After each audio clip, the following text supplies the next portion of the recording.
everyone, Gabriella here. We're live at SHOT Show, and I'm joined by Adam Laxalt, former Nevada Attorney General running for the U.S. Senate. And you're actually poised potentially to become the Republican nominee. All indications look to be that.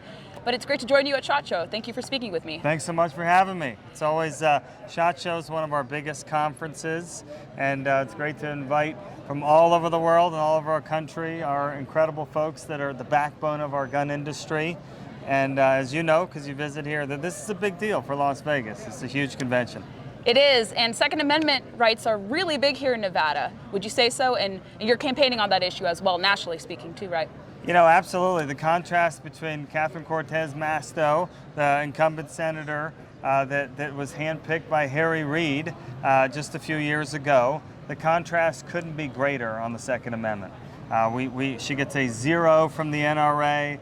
She's with us on absolutely nothing. Hopefully most of your viewers and readers know that as Attorney General, we stood for the Second Amendment from beginning to end. We had some really tough battles because, you know, people know this state's a bluing state. And we've got California sitting right next door. And so we actually sued a number of giant lawsuits in California to make sure people had the right to carry. But those of you that followed, a lot of us conservative AGs, we were a part of that movement that was pushing back against the Obama administration, pushing back against a lot of the laws and regulations that are greatly restricting our rights.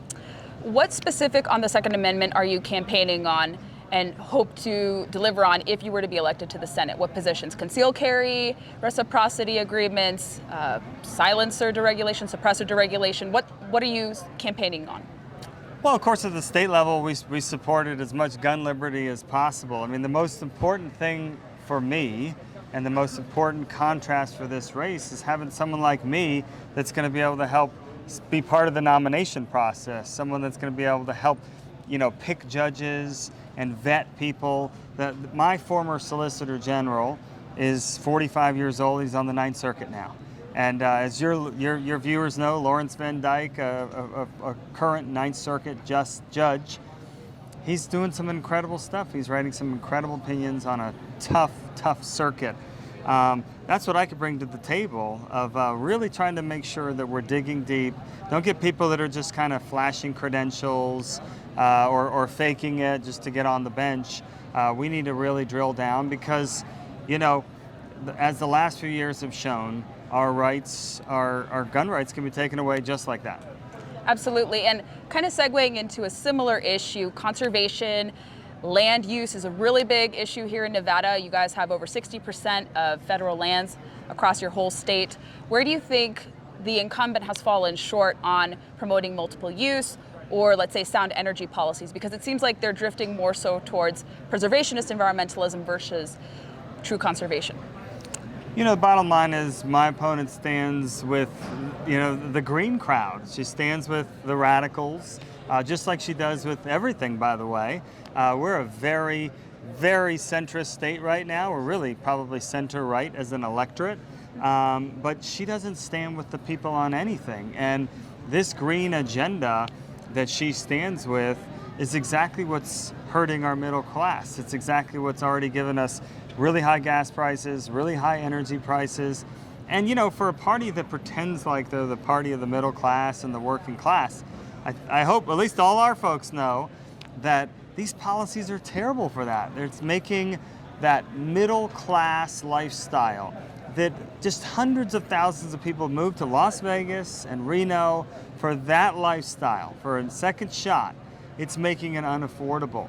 And it doesn't matter what real world numbers are presented to make them understand this stuff is not sustainable, it's not affordable.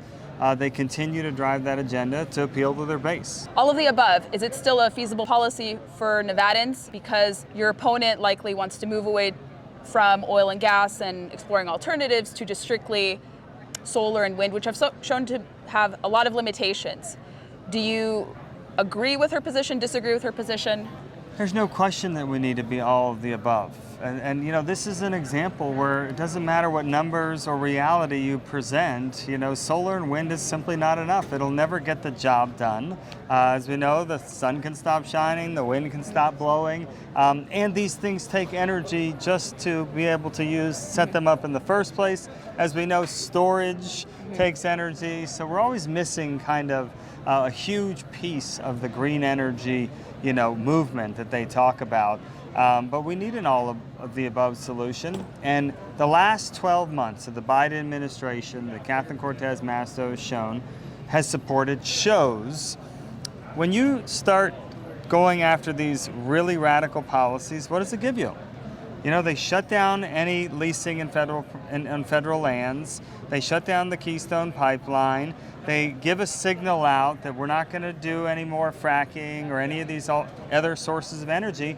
And immediately, surprise, surprise, you know, we're shortage on energy, prices have gone up, and then they act like we don't know where this came from. You know, same with the inflation, where they've continued to spend, and then they're saying they're going to spend even more, and it's going to be transitory, even though it certainly didn't look transitory, and now we know it's not transitory. I think this is the story of where we are right now in America. This is where we are in my race, that the left and my opponent and what they believe in, nearly everything they believe in proves to be false. Proves that it won't work in reality and actually hurts everyday Americans. And you would think they'd pivot away from it. You would think the last 12 months would be like, oh my God, maybe we should retrench a little bit. They are so locked in on this. I think they just can't. You know, this is who they are. And Democrats always like to say, this isn't who we are. You know, whatever that saying is. Well, this is exactly who they are. They're radicals. They have an ideology that is not informed by facts or reality. And you know, I think in my state, I could tell you that having campaigned in an Obama year, and I had never run before, you know, I get a chance to defend our Constitution, defend our liberties. People were really upset that Obama was stepping on everything with executive orders. I remember that feel. And people were very upset with Washington. They were upset with President Obama. This is just a whole nother level. Is it really? It is a whole nother level of how upset people are, because then it was like, you know, a few discrete issues. You know, really the stepping on the Constitution and destroying federalism, like that was a big issue.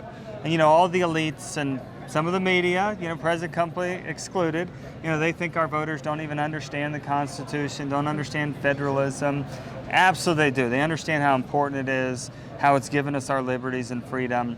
And now they understand all that's under assault, and at the same time their cost of living is going up and cancel culture is being added on, and they can really feel these threats in a much more existential way than even back then.